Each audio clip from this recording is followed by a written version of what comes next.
dia, vamos falar um pouquinho sobre terapia de aceitação e compromisso, que não tem nada a ver com pedido de casamento.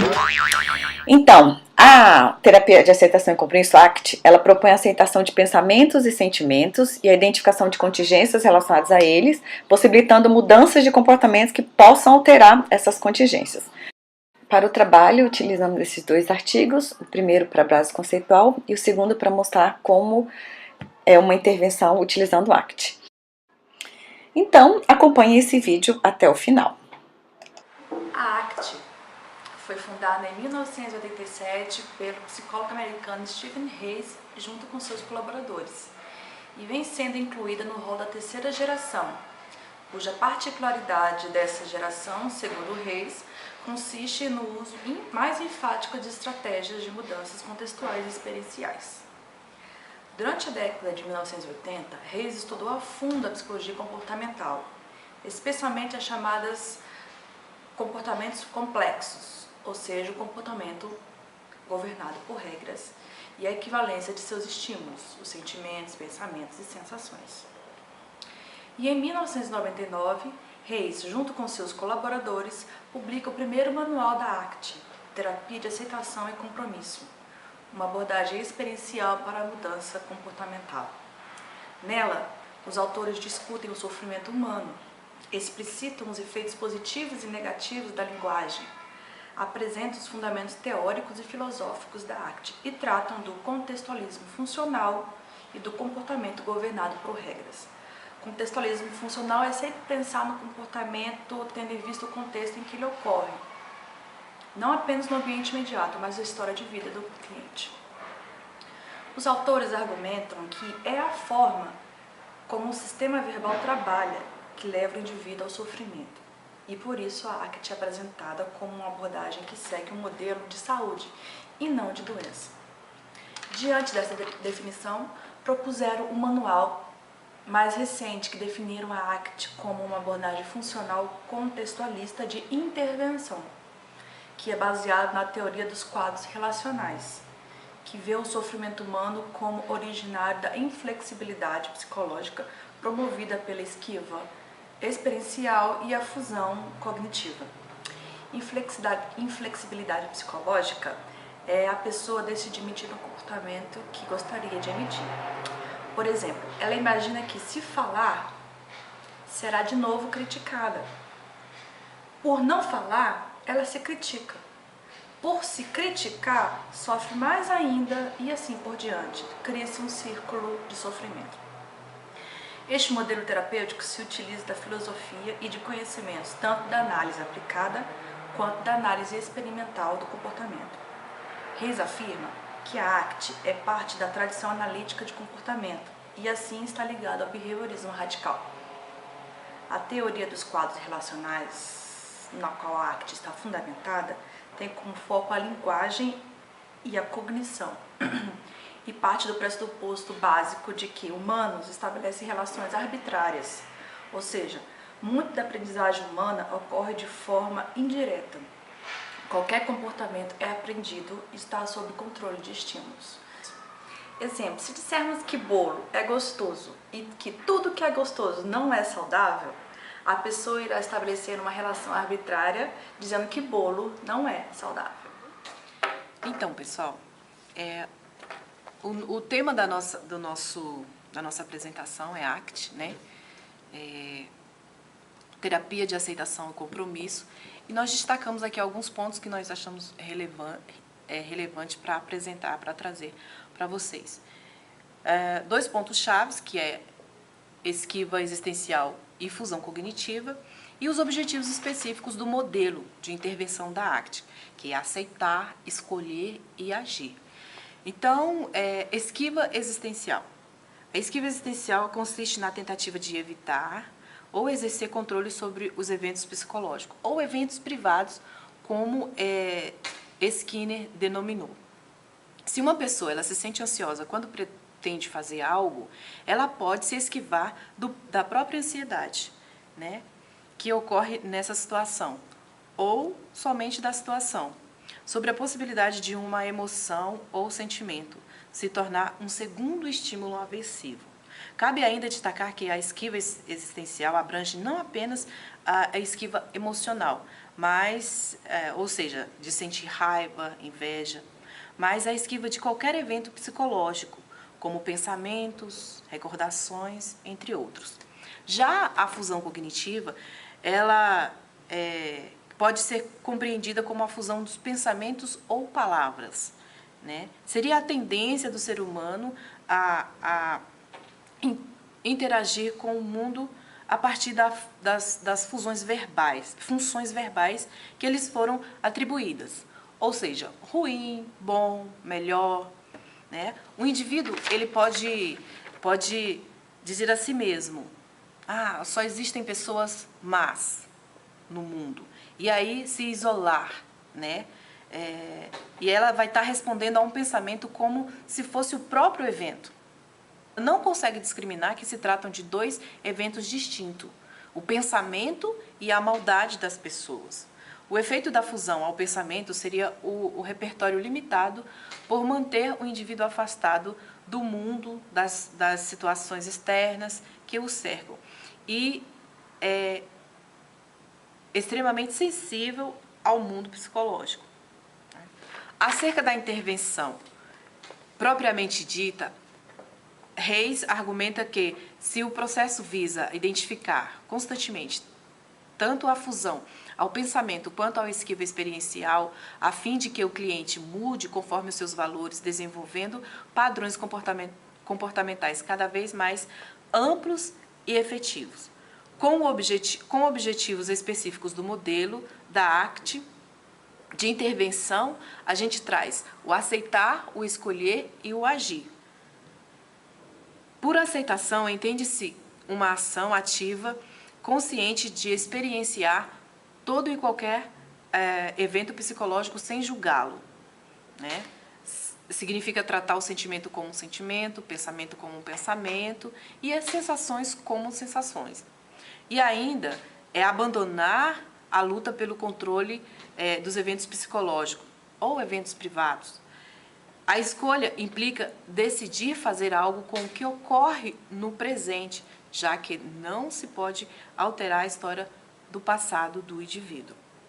E por fim, a ação seria comprometer-se com mudanças possíveis de acordo com o que cada um valoriza. Considerando os obstáculos para mover-se em direção aos valores, aquilo que a pessoa dá mais importância,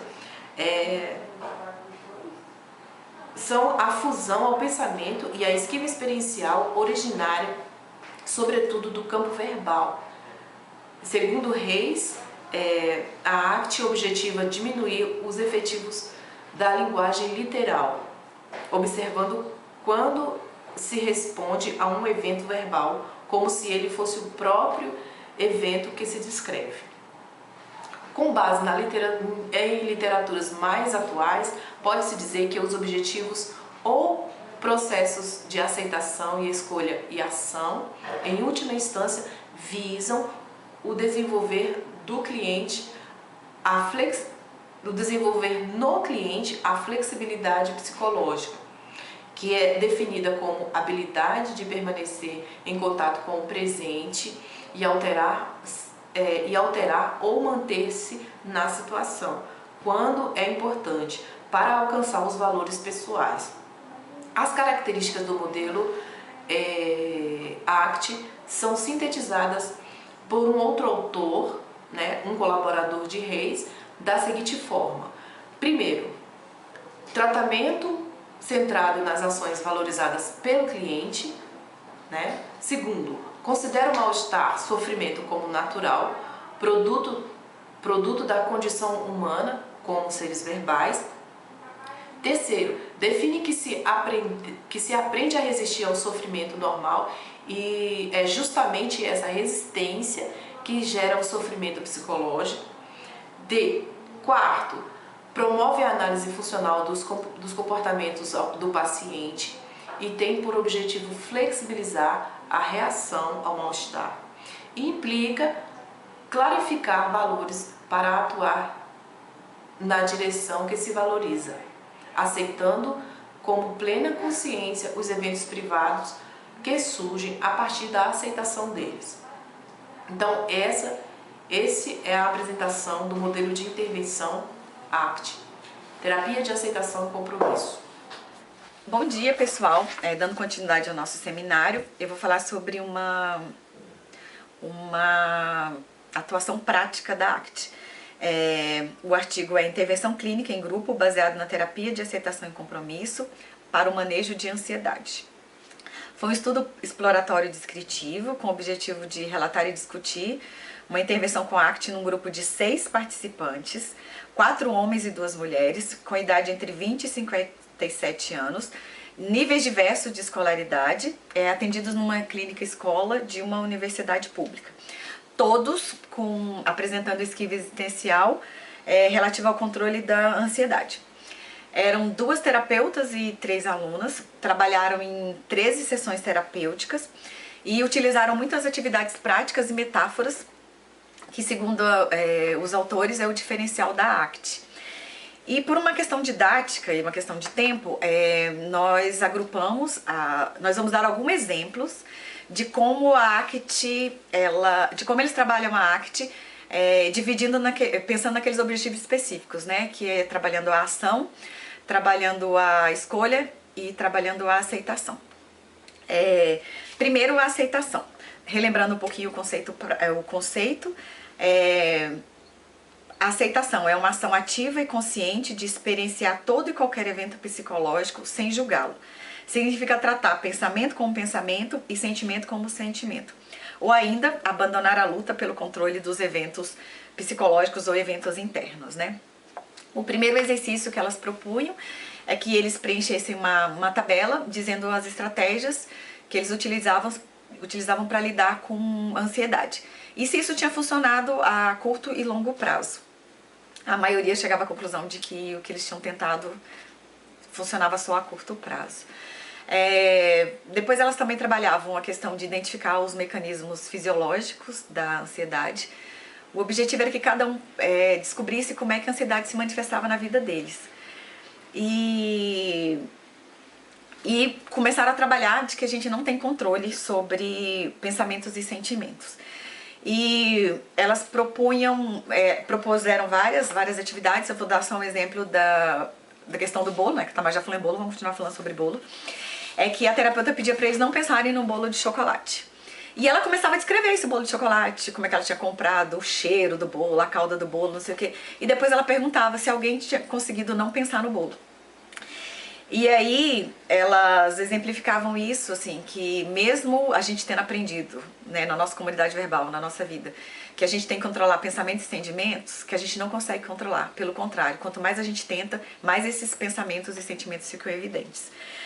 E uma das vivências mais interessantes que eu acho que elas fizeram foi quando elas colocaram uma música para os participantes e pediram que eles pensassem com detalhes nos piores momentos da vida deles.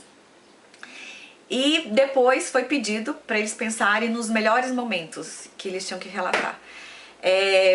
A grande maioria teve muita dificuldade para pensar nos piores momentos, porque eles disseram que isso trazia sensações ruins, recordações ruins, e muitos não conseguiram nem fazer a parte dos bons momentos, porque ficaram, de certa maneira, ainda ligados nessa questão dos pensamentos ruins.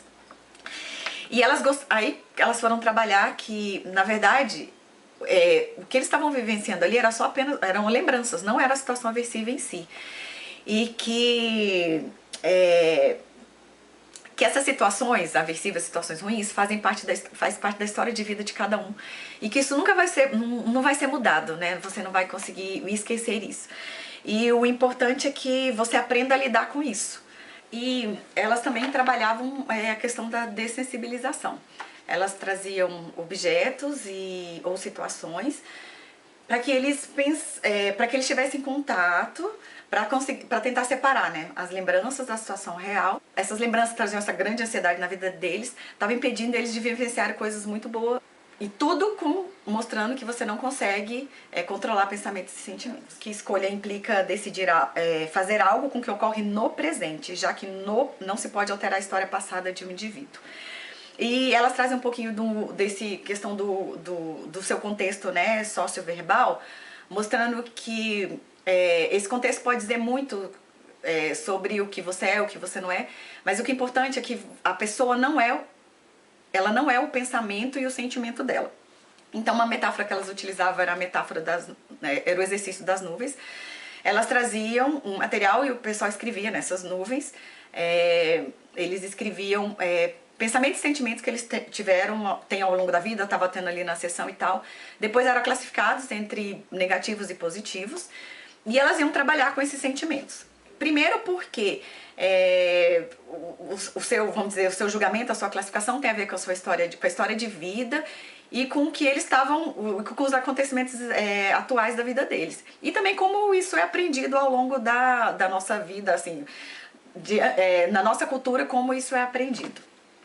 E elas queriam trabalhar que, na verdade, o paciente ele era muito mais do que aqueles sentimentos e pensamentos, que ele era um todo. E aí a metáfora é falar assim, que o paciente ele é o céu. E as nuvens são os pensamentos e sentimentos que passam nesse céu e que elas modificam ao longo da vida em várias situações. E porque a ACT ela trabalha com um conceito também muito importante que é o mindfulness, que você está presente de fato, vivenciando o que está ocorrendo. E para esse exercício elas faziam alguns exercícios lá em sala também e mandavam que os pacientes no dia a dia, na atividade deles, eles se concentrassem nos momentos. O importante nessa parte de eu vivenciar o presente é que eu também entenda que os pensamentos e o que passa, eles fazem parte da minha experiência de vida. Mas eles não são o próprio paciente, né? O paciente é aquilo que ele está vivenciando aqui e agora. Dando continuidade, o nosso terceiro objetivo, que é a ação, que seria comprometer-se com mudanças possíveis de acordo com o que cada um valoriza. E é importante a gente diferenciar metas e valores, segundo eles trouxeram pra gente, que metas são os objetivos possíveis de serem traçados ao longo do seu processo de intervenção terapêutica. E valores representariam a direção para suas metas. Então é o caminho que você escolheu para suas metas. Isso é o que a pessoa, ou os pacientes, os participantes, é o que é mais importante na sua vida, o que você mais valoriza. E isso nunca acaba. Então aí vou falar do exercício de uma metáfora. O primeiro exercício era você pensar que a ansiedade tinha acabado na sua vida e o que você faria agora. Esse exercício era muito para você descobrir o que a ansiedade estava te privando e começar já a pensar nessas metas, nesses valores, né? Porque desse exercício sairia o que é realmente importante para você. E a metáfora que eles utilizam é a metáfora do ônibus. E você pode tanto representar como só se imaginar. Que é você tá dirigindo o ônibus, que é o ônibus da sua vida. Então você sabe onde você quer chegar. Por exemplo, eu estou fazendo uma tese de doutorado e eu sei que eu quero terminar essa tese. E nesse ônibus tem alguns pacientes, que são meus pensamentos e sentimentos, que vêm falar pra mim que de repente eu não vou conseguir isso. Então são os pensamentos que de repente atrapalhariam eu atingir meu objetivo. Então você é convidado a pensar o que você faria com cada um desses sentimentos para não atrapalharem o ônibus, né, a chegar no destino certo. É importante dizer que as terapeutas, todas as sessões, elas procuravam trabalhar com o progresso que cada um estava tendo, né, no manejo de ansiedade. Então cada um relatava como é que ele estava conseguindo lidar com isso no dia a dia. E sempre trabalhando a questão da flexibilidade psicológica, para ir realmente gradualmente construindo essas estratégias vamos chamar de estratégias de enfrentamento. Dos 6 participantes, apenas um desistiu do processo em grupo, os outros ficaram até o final e elas deixaram claro que alguns eram atendidos em sessões individuais. Sessões individuais eram por 3 motivos. O primeiro é quando elas percebiam que a pessoa não tinha entendido o exercício, a metáfora. O segundo motivo é quando a pessoa faltava à sessão, então elas tinham que para acompanhar o grupo, elas teriam que saber o que tinha acontecido na outra sessão. E o terceiro caso são os casos mais que elas perceberam, que a pessoa participava, entendia a metáfora, se envolvia, mas elas sempre trabalhavam a ansiedade do coleguinha. Elas nunca trabalhavam o problema delas. Então elas faziam esse atendimento individual. Também elas deixam claro que não teve um grupo de controle para você realmente dizer que a atuação com ACT foi efetivo nesses casos. Mas elas tiveram, alguns meses ou anos depois, tiveram contato com os pacientes, e esses 5 que ficaram até o final, todos conseguiram atingir os objetivos iniciais deles, que a ansiedade atrapalhava antes do processo terapêutico.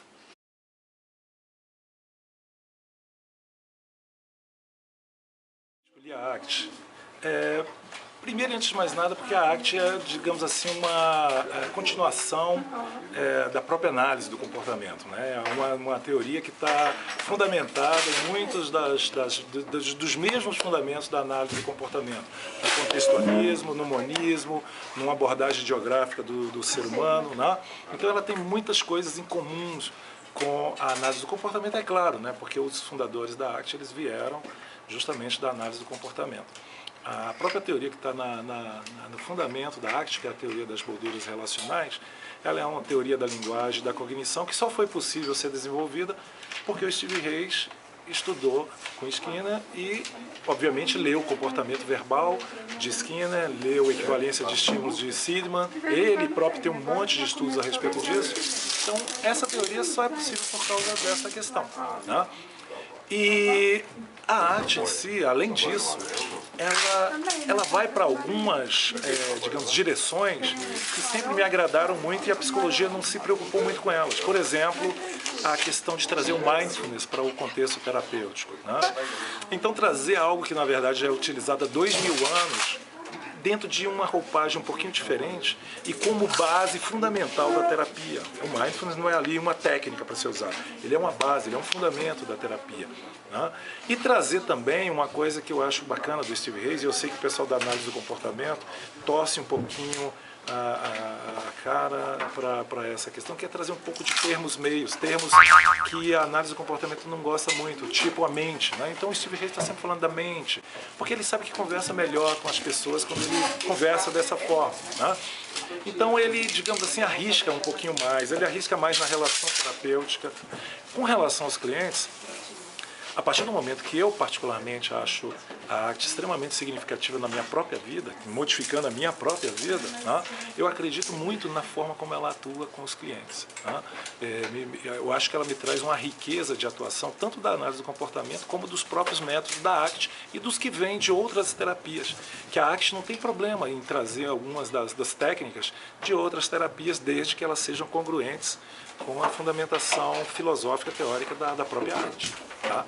Então eu acho ela realmente bastante efetiva, extremamente empírica, não é algo só do disse-me disse, ela é consistente, empírica, com muitos estudos bastante significativos, e tudo isso me dá certeza e digamos assim, segurança, né, para atuar com a ACT.